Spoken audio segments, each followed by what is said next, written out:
Welcome to Live DAF, your online DAF Yomi Shir. Shalom Aleichem and welcome back to today's DAF Yomi Bava Basra Lamed Zayin. We are holding on Lamed Vav Amid Beis, 5 lines off the bottom of the Amid. Amar Rabbi Yishmael Bameh Devar Mamurim. Says Rabbi Yishmael, when do we say that 3 full years are required for Chazaka to happen? Bistei Halavan, by a grain field, which only produces its crop once a year. So you need 3 consecutive years to assert ownership, to establish your claim of Ba'alus. But if it's a Sadeh Ha'ilan, orchard, and say, there are different species, different types of trees growing in this orchard. You have some grapes, you have olives, you have figs. In this case, says Rabbi Yishmael, you can condense. You don't need 3 full years. You can actually condense the 3 years into 1 year, because you have harvested 3 different crops during that year, and each one counts. It's like a year. Each one is like a season for itself. So 3 seasons, 3 yields is considered like 3 years, because it's recurring over and over and over again. The owner would not just let a person do that to his field. So within this year, if he picked some of the grape vines throughout the property, then he went ahead and picked the olive trees dispersed throughout the property, and then the fig, it works. Now, the Rabbanan do not agree with this. 3 years is 3 years, but Amar Abaye, says Abaye, conceptually, we can build on Rabbi Yishmael's idea. What's Rabbi Yishmael's point? Well, actually, it's twofold. The condensed point, we don't agree with that. You can't concentrate 3 into 1. Okay, you need 3 years. But what about the fact that you're only harvesting part of the property? You're only accessing some trees at any given time, right? Rabbi Yishmael says, look, you can do it all in 1 year. How? First the olives, then the grapes, and the figs, and you're done. So even though the olives are only part of the property, you only took the produce from some trees, it is considered an assertion of ownership on the entire property, because look, you took whatever was available at any given time. So that's called a chazak on the entire property. So that idea, that concept, we can agree with. Amar Abaye, mid Rabbi Yishmael, nishma l'Rabbanan. Even the Rabbanan can build. We can base a halacha on Rabbi Yishmael with respect to the Rabbanan. What does that mean? So although you need 3 full years, but suppose throughout those 3 years he didn't really pick produce from the entire property at once. He only took what was available at any given time. So let's say he has this interesting type of tree called B'nais Shuach. This fig-producing tree, which only produces once every 3 years, okay? So this year he has a couple of them growing, next year he has another couple developing fruit, the third year, the third crop. It works, even though he wasn't really picking all the trees all at once. Nevertheless, he took what was available. He took whatever crop, whatever yield was there at any given time. Okay, he took a look at the property, so 10 trees producing this year. He took all of them from here, from there, right? It's considered having accessed the entire property. It's considered an assertion of ownership on the entire property. So it goes like this. For instance, he made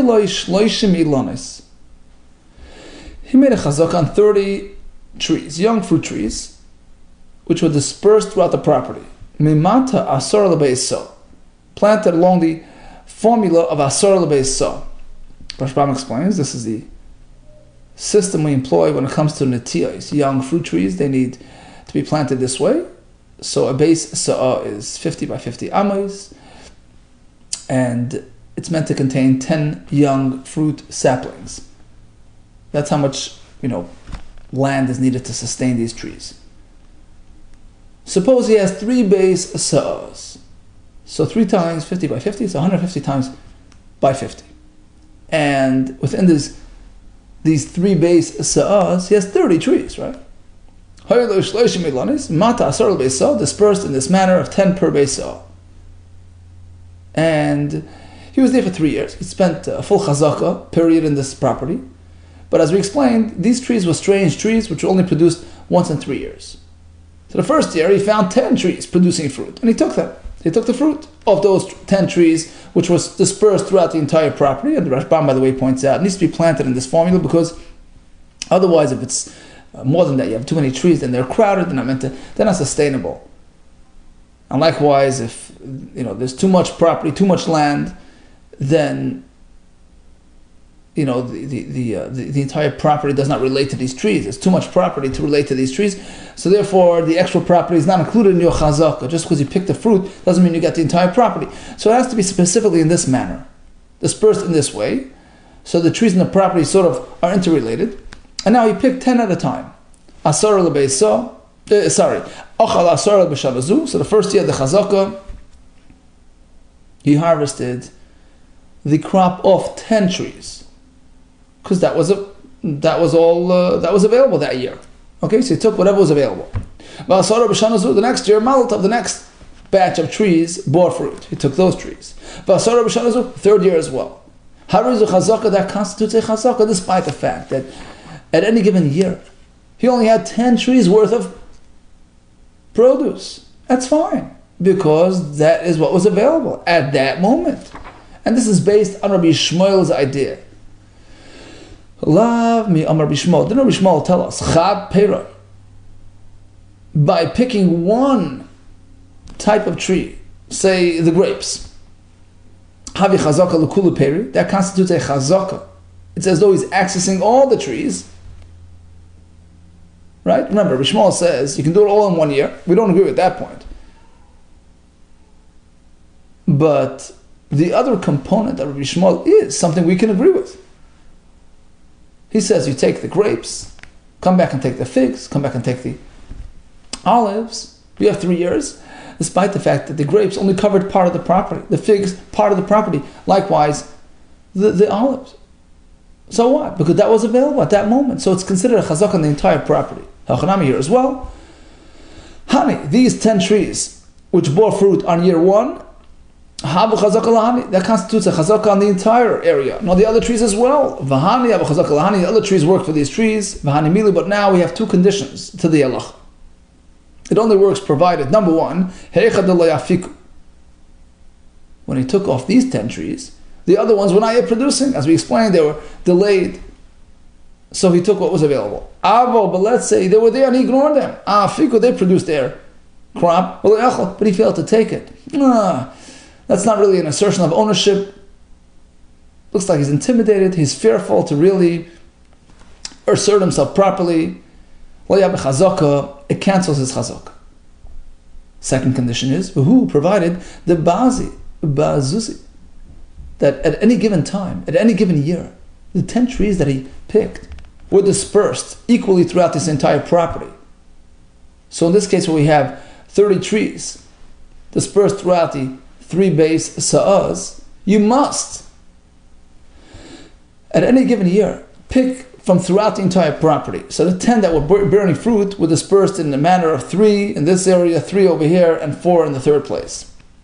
This way, he's really accessing the entire property, albeit in a limited way, but he's accessing the entire area, and therefore, his chazaka applies to the entire property. Okay, so here's Abaye's chiddush that partial yield can be considered a full chazaka, provided it was spread out, provided he took what was available at any given time. Now comes some more halachas regarding properties and trees. Now according to Tosfos, again we're speaking about a chazaka. We have Shimon who took possession of trees, claiming ownership. Levi took possession of the property. He plowed the property for 3 years. He trimmed the trees for 3 years, and they're both claiming ownership based on the halacha of cheskas abatim of 3 years. According to Rashbam, we're speaking about a purchase, not a chazaka of our parak. We're speaking about a chazaka Kinyan chazaka, in terms of the acquisition chazaka. So basically we have a seller named Ruvain who sold everything he owned, property, trees, to two separate parties. To Shimon he sold the trees, to Levi the property surrounding the trees. So we know that Levi gets the property. Pretty straightforward. Question. Does Shimon have any access to the property as well? Let's say his trees dry up. They die. Can he replant them? Does he have a zechus in the property as well? Now the Rashbam points out that we're speaking whether he bought two trees, which typically does not entitle him to karka.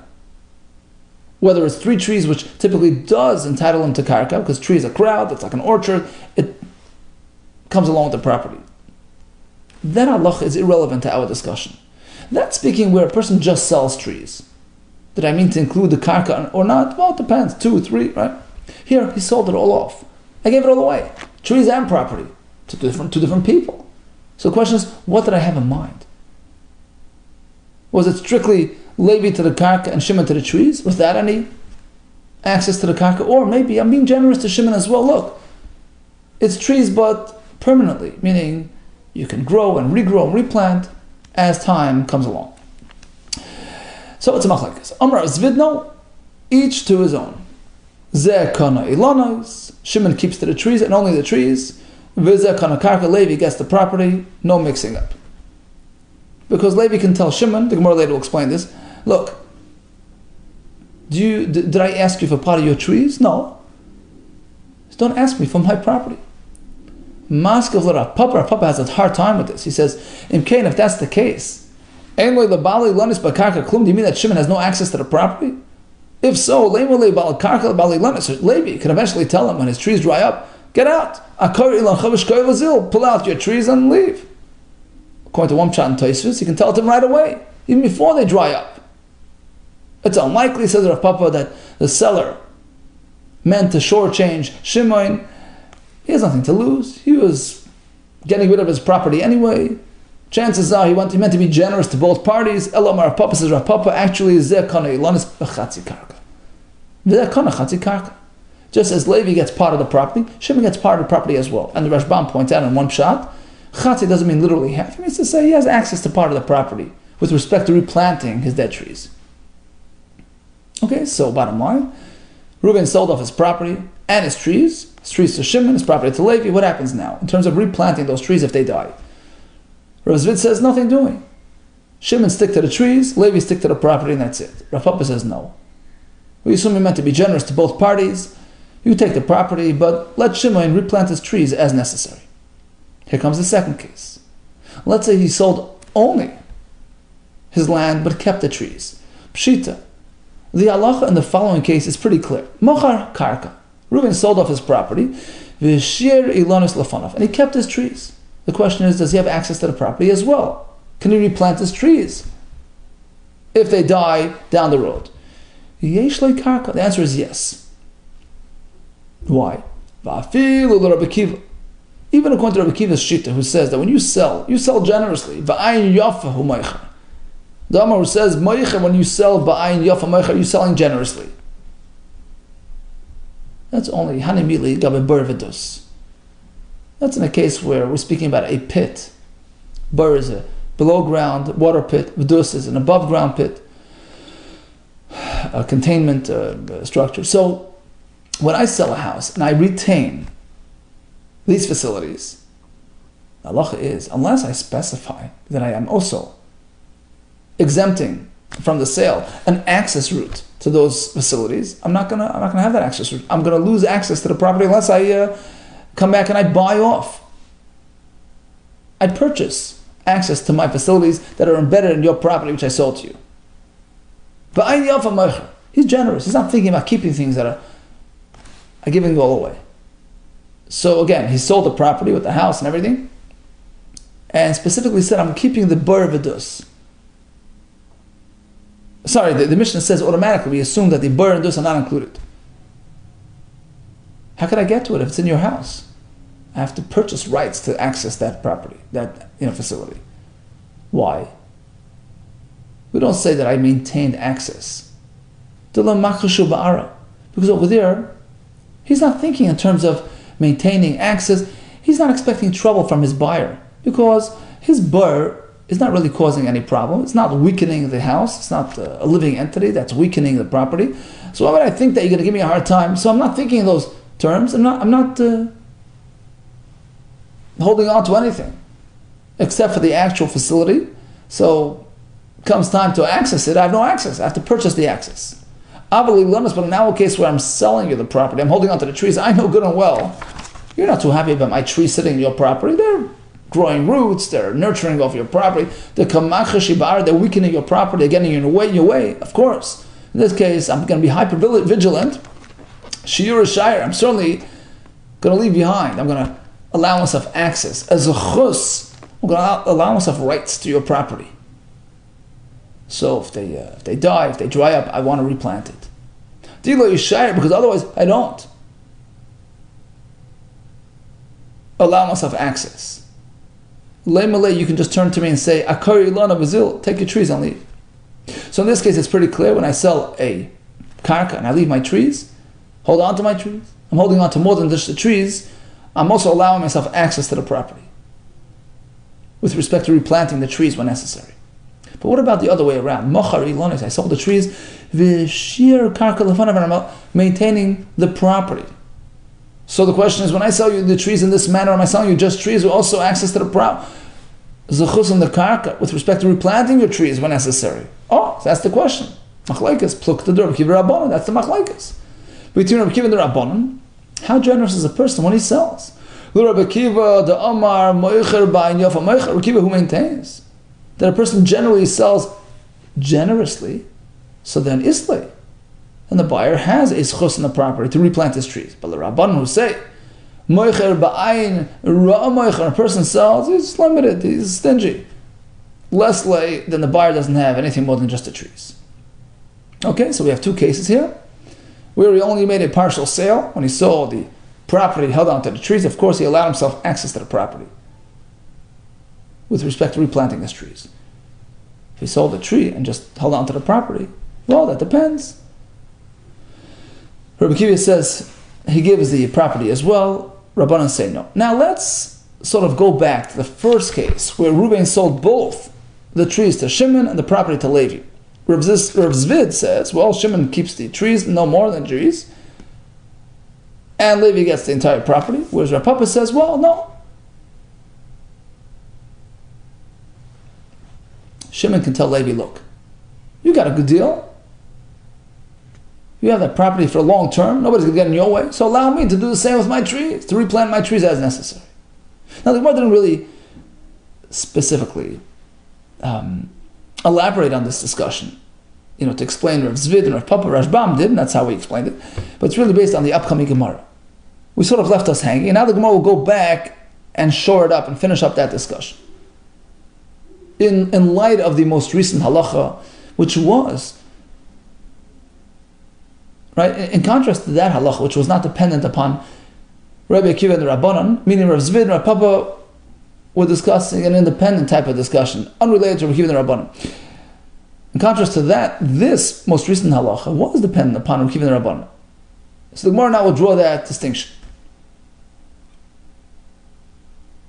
The Rabbi Akiva Islay, in the most recent case, where he sold the trees and not the property, Rabbi Akiva says the buyer gets part of the property, Bafilu Rav Zvid.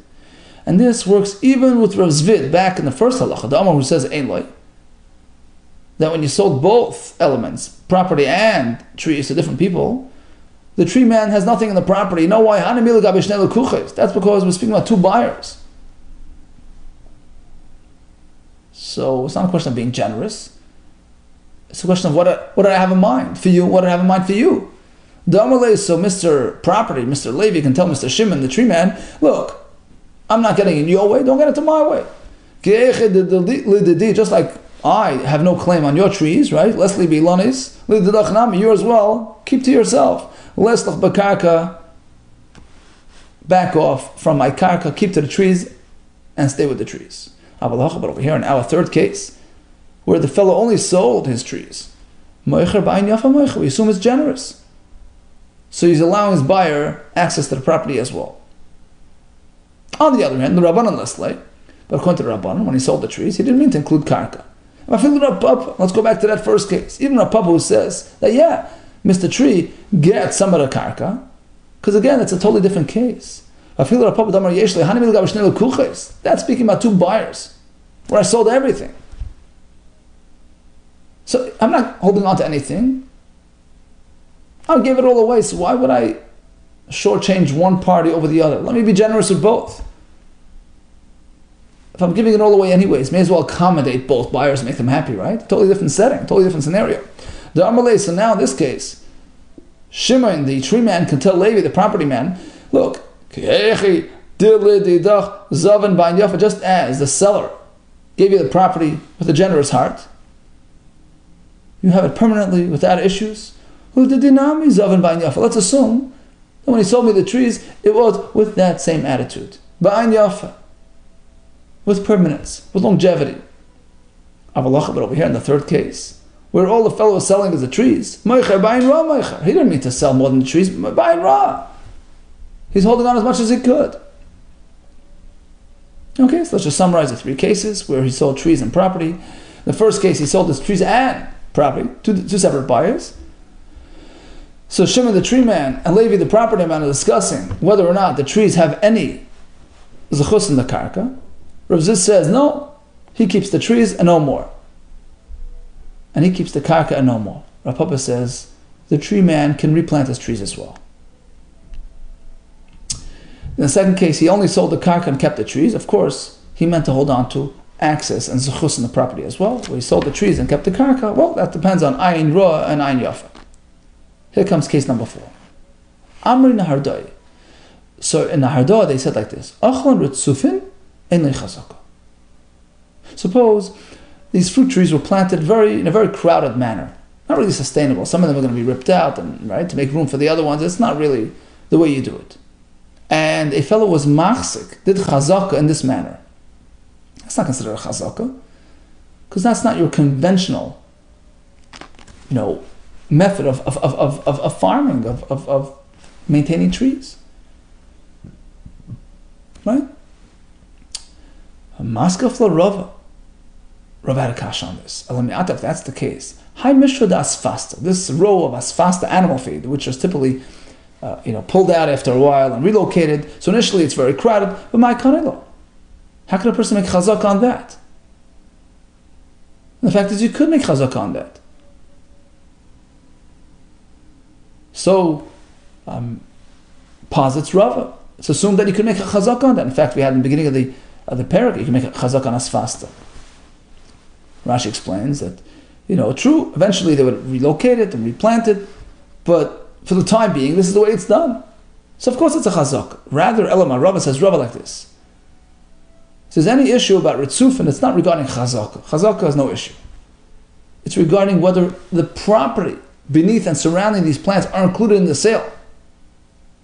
Since these things aren't really here permanently, so perhaps it doesn't really relate to it's not really parked for the long term in this karka. So let's say he sold them X amount of trees, but they're planted in a crowded manner. He sold trees in this manner. Karka is not included. You see, when you sell 3 trees, which are planted properly, configured properly, distributed properly, it's like a field, like an orchard. It includes the property as well. It's one entity. But when they're so lying on top of each other, it's not sustainable. It's not meant to stay this way. So it's not considered an orchard. It's not an orchard arrangement. So the property, the karka beneath the trees is not included in the sale. Omar Abzera, actually, it's not so simple. Ketanoi, it's a machlokes tanoi. You see, another way to look at it is, look, I understand it's not going to stay this way. Some of them are going to be pulled out, but the rest they're going to stay.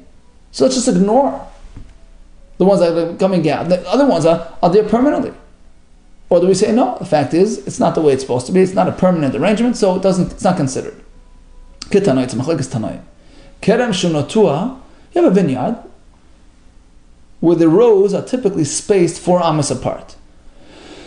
This one happens to be more crowded. Shunotua al pachis ma'arbam. It's planted in a manner where the rows are less than 4 amas apart. So some of them are going to be pulled out to make room for the other ones. Reb Shimon, I mean, kerem. Halachically, it doesn't constitute a vineyard, and there are 4 nafkaminas. Rashbam says, first of all, if a person plants another type of plant nearby, there's no malchus of kalayim, it's not a kerem.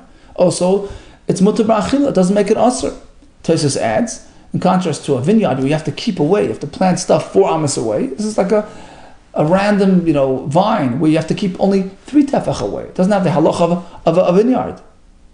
A 4th nafkamin is by the chayzrei ha'malchama, right? The person who joined the troops at war, and they make that announcement: whoever planted a vineyard hasn't yet picked its fruit, go back home. Well, guess what? This is not a vineyard. He got tons of vines, but they're not really arranged as per an official vineyard arrangement, and therefore it doesn't entitle him to come back. That is Reb Shimon's shita. Because it's oimedli akar, it's going to be ripped out and pulled out. It's not sustainable. It's not a permanent arrangement. V'chachamim oimim hariz a kerem. It is a kerem. What about the overcrowding? Okay, v'royin es emtzayim kuleina. We ignore the middle ones. Imagine that they don't exist. Okay, so ignore them, and the rest are there to stay. Likewise, in our Gemara, if a person sells trees in this manner, it's going to be machlekes. Does the buyer get the property with the trees? Well, according to Reb Shimon, no. Because in its current form, it's not sustainable, it's not really an orchard. According to Chachamim, just ignore the problematic overcrowding. Okay? And the rest, there's your orchard with the karka as well. All the best to you and Hatzlach.